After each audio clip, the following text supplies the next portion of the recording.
रहस्यमयी उल्लू का काला सच और धोखेबाज भाई। भाग 2। राजकुमारी सौम्या अपनी सखियों के साथ घने जंगल के बीच खड़ी थीं। चारों तरफ ऊंचे ऊंचे पेड़, ठंडी हवा और पक्षियों की आवाज़ें माहौल को रहस्यमयी बना रही थीं। लेकिन सौम्या का मन शांत नहीं था। उसके दिल में किसी अनजाने डर की परछाई थी।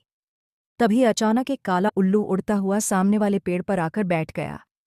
उसकी लाल चमकती आंखें और गंभीर आवाज सबको डराने लगी। उल्लू बोला, राजकुमारी सौम्या, तुम जिस पर सबसे ज्यादा भरोसा करती हो वही तुम्हारा सबसे बड़ा दुश्मन है। सखियां डर गईं। ये उल्लू बोल कैसे रहा है?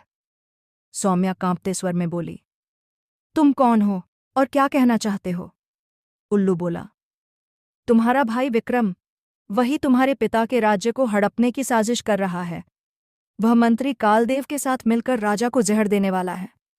सौम्या को विश्वास नहीं हुआ। नहीं, मेरा भाई ऐसा नहीं हो सकता। उसी समय जंगल में कुछ लोगों के कदमों की आहट आई। छिपकर देखने पर सौम्या ने देखा, विक्रम और मंत्री कालदेव सच में गुप्त योजना बना रहे थे।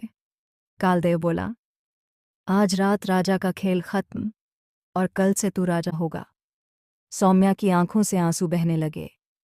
उसका दिल टूट गया। तभी काला उल्लू फिर बोला, अब तुम्हें डर नहीं, हिम्मत दिखानी होगी। सच का सामना करना ही सच्ची शक्ति है। सौम्या ने साहस जुटाया और सीधे राजमहल पहुंची। राजा को सारी सच्चाई बता दी। रात को ही सैनिकों ने विक्रम और कालदेव को रंगे हाथ पकड़ लिया। राजा की आंखों में आंसू थे। मेरा ही बेटा, मेरा ही दुश्मन बन गया। विक्रम शर्म से सिर झुका लिया। काला उल्लू आखिरी बार बोला, धोखा खून से नहीं, सोच से पैदा होता है और सच हमेशा अंधेरे को हरा देता है। और इतना कहकर वो उल्लू उड़ गया। फिर कभी किसी ने उसे नहीं देखा। मॉरल, सीख, हर अपना अपना नहीं होता और हर अनजान दुश्मन नहीं होता। सच चाहे जितना कड़वा हो, वही सबसे बड़ा रक्षक होता है। राजकुमारी सौम्या अपनी 2 सखियों के साथ जंगल में घूम रही थी। जंगल शांत था, लेकिन उस शांति में भी अजीब सी बेचैनी छुपी हुई थी। अचानक हवा तेज चलने लगी और एक पुराने पीपल के पेड़ पर काला उल्लू आकर बैठ गया। सखी बोली, राजकुमारी, ये उल्लू कुछ अजीब लग रहा है। उल्लू भारी आवाज में बोला, जो आंखों से दिखता है वह सच नहीं होता। सौम्या चौंक गई। तुम बोल कैसे सकते हो? उल्लू बोला, मैं इस जंगल का रक्षक हूं और मैं तुम्हें उस धोखे के बारे में बताने आया हूं जो तुम्हारे घर में पल रहा है। उसी वक्त उल्लू ने अपने पंख फैलाए और सौम्या को एक दृश्य दिखाया। उस दृश्य में उसका भाई आर्यन रात के अंधेरे में किसी तांत्रिक से मिल रहा था। तांत्रिक बोला, राजा को कमजोर करने की दवा तैयार है। सौम्या का दिल धक से रह गया।